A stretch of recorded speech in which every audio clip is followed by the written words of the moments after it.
E hoje, quarta-feira, é dia de debate aqui na sua revista.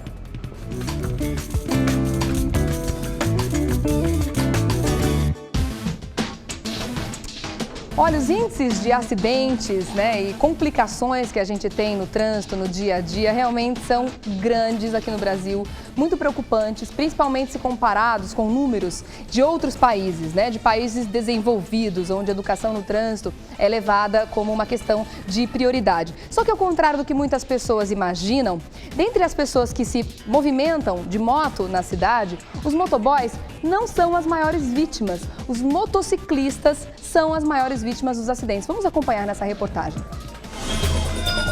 Durante 2 dias acompanhamos essa rotina do Corpo de Bombeiros. Trabalho intenso que só vem confirmar uma realidade perigosa nas ruas. No relatório anual de acidentes fatais da CET, o índice de mortes entre motociclistas foi o único que registrou alta. Em 2010, 478 motociclistas morreram em acidentes pelas ruas da capital. No ano passado, um salto, 512 mortes, aumento de 7,1%. E ao contrário do que muita gente pensa, a maioria das mortes com motociclistas não ocorre com pessoas que utilizam o veículo para trabalhar, como os motoboys, por exemplo, mas sim com pessoas que substituíram o carro e o transporte coletivo pela moto. Para os especialistas, o alto número de mortes se deve, entre outros fatores, ao crescimento da frota. Na capital, já são quase 1 milhão de motocicletas, dividindo espaço com os carros. Como é que é enfrentar esse trânsito todo dia? É difícil, viu? Difícil. A gente sai e não sabe se volta, né? Realmente são dados muito preocupantes, E para participar desse debate, a gente convidou hoje representantes de vários segmentos, de vários tipos de transportes diferentes que a gente encontra na cidade hoje. A gente pode dizer que quase todos, tá? Estou recebendo aqui hoje, quero dar as boas-vindas a todos, muito obrigada pela presença. Estou recebendo o Dr. Dirceu Rodrigues Alves Júnior, que é chefe do Departamento de Medicina de Tráfego Ocupacional, tudo bem? Ok. Também Luiz Flora, que é vice-presidente da ANATRAN, Associação Nacional de Trânsito. Bom dia, tudo bem? Bom dia. Norival de Almeida Silva, presidente do Sindicam São Paulo, que é o Sindicato dos Transportadores Rodoviários Autônomos de Bens do Estado de São Paulo. Tudo bem? Tudo bem. Também o Luiz Gonçalves, que é diretor representante do Sindicato dos Motoristas de São Paulo. Bem-vindo, tudo bem? Lucas Pimentel, que é presidente da ABRAM, que é a Associação Brasileira de Motociclistas. Olá. Também o Odir Zug Júnior, que é ciclista e voluntário dos Bike Anjos, da Associação Ciclocidade e do Instituto Ciclo BR. Olá, tudo bem? Bom dia, tudo bem. Bom, deu para perceber que a gente tem representante aqui de vários tipos de transportes diferentes e são os transportes que ficam aí, a gente pode dizer assim, brigando entre si todos os dias, no nosso trânsito, que é caótico e que muitas pessoas não estão conseguindo encontrar uma solução possível e viável para que esse convívio seja o mais saudável possível. Eu quero começar conversando, deixa eu ver que são muitos os convidados, o Lucas Pimentel, que é o presidente da ABRAM. Vendo essa reportagem agora, com esses números, envolvendo os motociclistas em acidentes realmente muito grandes, como é que é utilizar a motocicleta todos os dias para o trabalho? Não sei que uso você faz, mas entre os seus colegas, qual é o temor principal que vocês têm no dia a dia ao usar uma motocicleta? Bom, o uso da motocicleta para nós continua sendo prazeroso. A gente gosta da motocicleta, elegeu a motocicleta como nosso veículo de locomoção, lazer, trabalho. Mas tem sido um desafio que tem sido aumentado a cada dia, principalmente pela falta de postura do poder público de tratar o tema com a devida responsabilidade. Não há diálogo do poder público com as entidades que representam o segmento. Então, nós temos uma série de propostas, porque conhecemos o uso da motocicleta e as especificidades do uso da motocicleta, mas não há o diálogo com o poder público. E quais seriam essas propostas? Quais são as sugestões que vocês que utilizam a motocicleta têm para melhorar a condição? É preciso haver primeiro, sinalização específica para o motociclista, Hoje, mais de 90% das ocorrências de trânsito são precedidas de uma ou duas desrespeito ao Código de Trânsito Brasileiro. Então, o desconhecimento da legislação é enorme, mas também a falta de sinalização específica. né, para facilitar o motociclista, para facilitar para o motorista, para facilitar para todo mundo. Então, a motocicleta é tratada hoje como vilão, o motociclista é tratado como vilão. Nós temos no Brasil hoje mais de quase 20 milhões de motociclistas, uma boa parte, a maior parte, usando a motocicleta como meio de locomoção. Mas se não se tratar esse tema como deve, com campanhas educativas, com campanhas realmente específicas para tratar temas específicos. O assunto é muito amplo. Por exemplo, hoje o principal motivo de ocorrência de trânsito para o motociclista é o fato do motorista mudar de faixa e não dar seta. Um desrespeito ao Código de Trânsito. Muita gente acha que seta é acessório no carro, acessório. né? Não o artigo é obrigação. 196 alerta que os motoristas, e isso vale para os motoristas de ônibus, de caminhão, de automóvel, deve sinalizar com antecedência. Por quê? Porque a moto ela tem uma aceleração rápida, mas ela desacelera muito lentamente.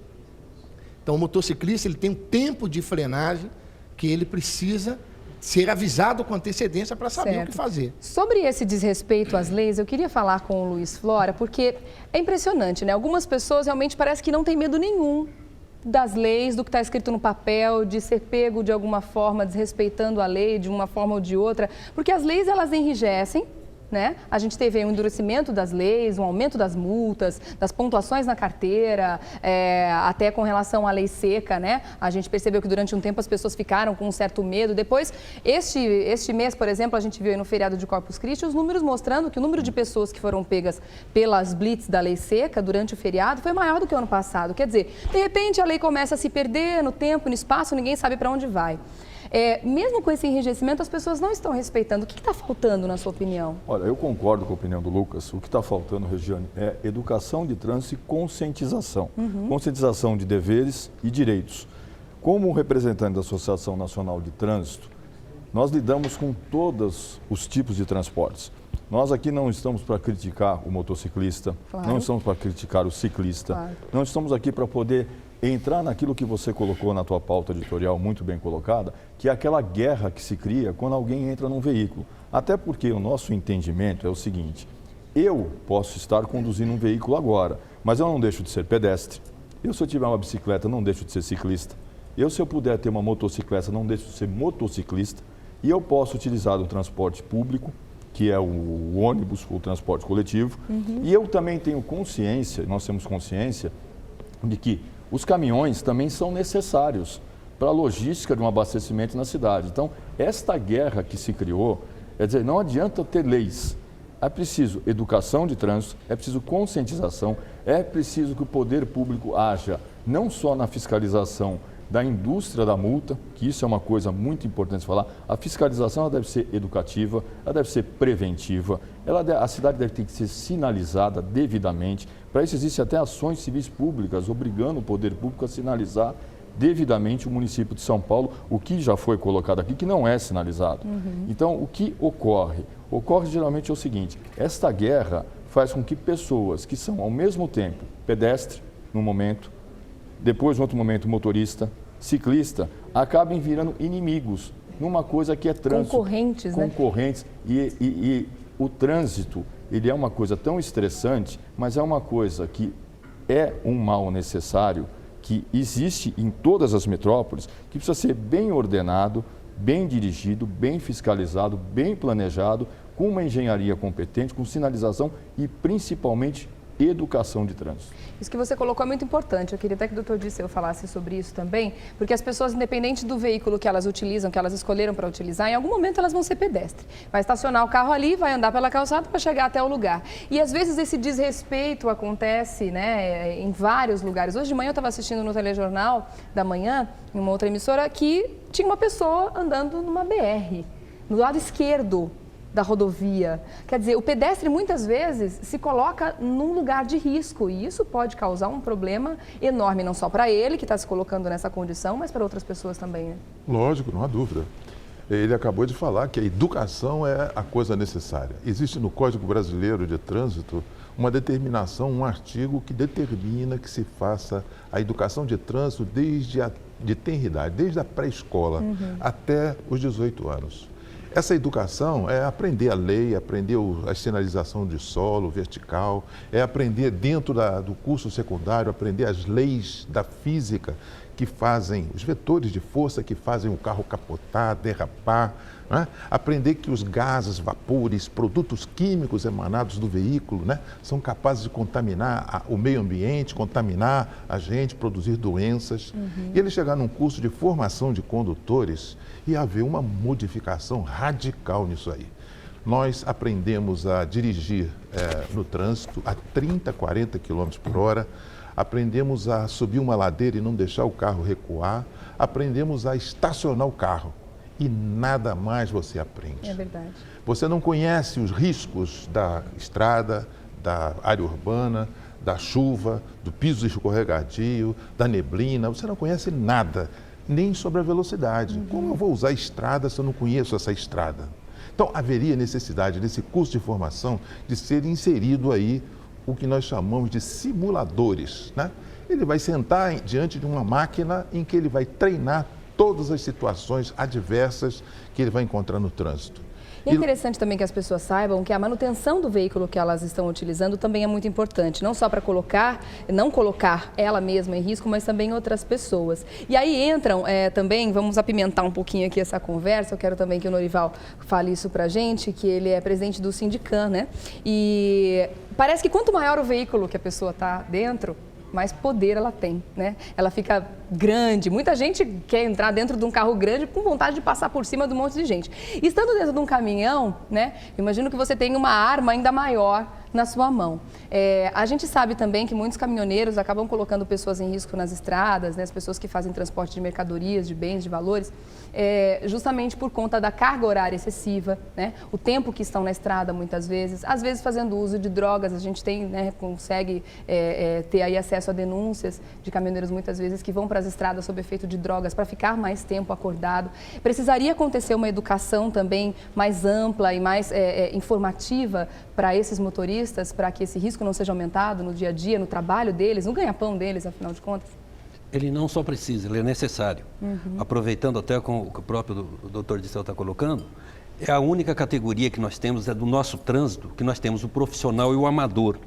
Mas isso porque ninguém contrata um médico amador para poder fazer uma cirurgia. Sem dúvida. Tá? E nós temos isso. Agora, esse termo de profissional e amador, ele só falta, na realidade, ter o aperfeiçoamento e o estudo e as práticas praticadas de igualdade para que eles saibam o que é dirigir dentro de uma cidade, dirigir numa avenida de maior velocidade e dirigir numa rodovia. Voltando dentro do caminhão, o caminhão tem realmente o seu maior espaço, ele ocupa seu maior espaço, ele tem a frenagem com mais tempo demorado, ele tem a sua velocidade com mais tempo demorado para ele poder atingir. Então, por isso até que nós somos aí adotados como os provocadores de acidentes, e provocadores de trânsito, provocadores de tudo. Mas você colocou muito bem que muitos deles fazem uso até de coisas não necessárias que não deveria estar fazendo uso. Isso é para sobrevivência e porque nós não temos na nossa legislação a aplicação da legalidade de formação e de preparo até da carga horária para ele poder trabalhar. É o que ele precisa. Ele precisa saber o que fazer e ter o tempo suficiente para fazer, mas também tem o tempo para poder se descansar e conviver com a sociedade adjacente. Realmente, muitos são os riscos que a gente está sujeito quando a gente entra num carro, quando a gente sobe numa moto, quando a gente está numa bicicleta. E às vezes são riscos que a gente mesmo não imagina. Comigo aconteceu uma coisa há pouco tempo, eu estava na estrada, eu até gostaria de repercutir isso com você, porque eu falei essa questão da manutenção dos veículos, dos automóveis, dos caminhões, porque isso é realmente de suma importância. Estava na rodovia dos Bandeirantes, uma peça se desprendeu do caminhão e veio em cima de mim. E eu só estou aqui contando essa história hoje porque eu estava num carro mais alto, porque ele pegou numa altura que se eu estivesse num carro um pouco mais baixo, eu teria vindo direto no para-brisa. A peça é campana, nunca tinha ouvido falar dessa peça. Uma peça grande, do freio, se eu não me engano, né? O policial rodoviário que me atendeu, ele disse, se tivesse batido no seu para-brisa, você não estava aqui contando essa história. Então, assim, é o tipo de coisa, se você for parar para pensar, surreal. Quando eu imaginei que naquele dia bonito, ensolarado, ia acontecer uma coisa dessas comigo. Então, é importante que as pessoas também atentem para isso, para não colocar... Eu imagino que o motorista do caminhão nem percebeu que a peça se desprendeu, deve ter chegado no destino dele, depois que ele viu, opa, tá faltando alguma coisa aqui, porque ele estava um pouco mais adiante e ele não viu. Então, essa manutenção também é muito importante, né? E tá tudo dentro da questão da educação que a gente está falando agora, não é? Exatamente. Para ele poder fazer essas manutenções, hoje, principalmente dentro da minha categoria, ela é uma categoria sacrificada ao ponto que você está vendo hoje, está aí um movimento sobre carta frete, que o caminhoneiro autônomo não está sendo nem carregado, ele está sendo levado para tudo isso. Agora, se ele tem a dificuldade de sobrevivência, como ele vai fazer a manutenção? Então, isso vem algumas coisas aonde que o poder público tem que enxergar que tem que ter opções de renovações disso. É verdade. Que carro se renova com 3 anos, agora caminhão tem com 30 e está rodando. E está jogando a campana em vocês aí. Deus me livre, que isso não aconteça nunca mais, nem comigo, nem com ninguém. Agora, o Luiz Gonçalves, eu gostaria de saber se com relação aos motoristas de ônibus, como é que é feita essa capacitação, como é que é feita... Eu imagino que o trabalho deve ser ainda maior com relação ao atendimento ao público, né? Que esse motorista deve ter, o cuidado com as pessoas no dia a dia. Existe uma capacitação maior para o atendimento, para que esse profissional motorista de ônibus consiga exercer a profissão dele no dia a dia? Sim, na verdade, já para ingressar na categoria para dirigir um ônibus, é necessário ele comprovar o exercício da profissão durante alguns anos, no mínimo 5 anos para ingressar na categoria. Ele não tira a carta, pega a letra D ou E e já vai dirigir o ônibus. Diferente do que acontece com os motoristas de caminhão. Ele tem que primeiro comprovar o tempo de exercício de profissão. E a São Paulo Transporte, que faz a concessão das linhas de ônibus em São Paulo, exige o Condobus, que é um credenciamento dos motoristas e cobrador. Mas não é o suficiente. Apesar do tempo de carta e do Condobus exigido pela São Paulo Transporte, a nossa entidade sindical tem reivindicado que haja uma efetiva reciclagem de mão de obra. Porque existe sim uma reclamação por parte do usuário com relação ao desrespeito. Eles não param no ponto, desrespeito ao passageiro, idoso principalmente, quando vê que tem só um idoso no ponto, eles passam reto. Então tem algumas coisas que também precisam ser revistas, né, para esse convívio com as pessoas. Sem dúvida nenhuma, a necessidade o sindicato tem batido constantemente nessa tecla no sentido da formação e da reciclagem da nossa mão de obra, que não existe e as empresas de ônibus trabalham com um quadro de funcionário assim, muito enxuto, no sentido de ter o maior número de ônibus com o menor número de funcionários transportando os usuários. A contenção de despesa. Então, é o maior lucro em cima da mão de obra. Então, isso dificulta a formação e a reciclagem da nossa mão de obra, entendeu? Certo. E isso a gente tem batido constantemente. Agora, eu imagino que se os motociclistas estão aí, né, com um problema com relação ao risco um pouco aumentado, né, pela condição de ser um transporte mais frágil do que o carro, o caminhão, o ônibus, etc. Eu imagino o ciclista, né, Odir? Eu imagino que os medos que vocês enfrentam todos os dias, estando em cima das magrelas, realmente não são poucos, né? Quais são as principais reivindicações de quem está partindo hoje para a bicicleta ou quem já usa tradicionalmente a bicicleta em São Paulo, principalmente? Bom, a bicicleta fica numa posição um pouco diferente da moto porque ela está mais à direita na faixa. Os veículos são um pouco mais lentos. Mas a nossa maior reivindicação é um mínimo de respeito à nossa vida. O que a gente pede é que sejam cumpridas as leis que protegem o ciclista, que são basicamente ultrapassar guardando uma pequena distância, 1 metro, 1,5 metros. Isso já seria o suficiente para diminuir, zerar o número de mortes aqui em São Paulo. Bom, a gente percebeu que independente do tipo de transporte que a gente utilize no dia a dia, muitas são as reivindicações e todos detectam vários problemas em todas as categorias, né? Então, eu acho que também parte da gente, não sei se vocês concordam comigo, não só da gente pedir que o poder público, que os dirigentes, que os governantes tomem as suas medidas, sinalizem isso, aquilo e outro, mas se existisse realmente uma educação, a gente não só saberia reivindicar da forma correta, como saberia colocar isso em prática no dia a dia, né? Respeitando as leis acima de tudo. Eu acho que isso, se entrar na cabeça de cada brasileiro, respeitar a lei, utilizar o cinto, não passar o farol vermelho, respeitar o pedestre, eu acho que isso já vai fazer toda a diferença. Como a gente sempre diz, cada um fazendo a sua parte, né? Perfeito. Eu acho que é bem por aí. Vou agradecer a todos, então, que participaram desse debate aqui com a gente. Dr. Dirceu Rodrigues Alves Júnior, Luiz Flora, o Norival de Almeida Silva, Luiz Gonçalves, então, Lucas Pimentel e o Odir Zug Júnior. Muito obrigada a todos. A gente vai abrir o espaço mais vezes para que a gente consiga interagir e falar sobre este tema, que realmente é de grande relevância. E como não existe nenhuma solução maravilhosa ou miraculosa que vai acontecer a curto prazo, a gente vai voltar, com certeza, a falar sobre esse assunto. Muito obrigada a todos mais uma vez.